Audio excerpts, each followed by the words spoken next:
আসসালামু আলাইকুম বন্ধুরা, দয়া করে ফুল ভিডিওটি শেষ পর্যন্ত দেখুন। আমার ফোন অনেক ল্যাগ করে, ফোন ল্যাগের কারণে আমি খেলতে পারি না ঠিক মতো।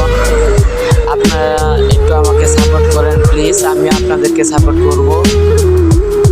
আপনারা খেলা দেখলেই তো বুঝতে পারবেন আমার ফোন কত ল্যাগ করে।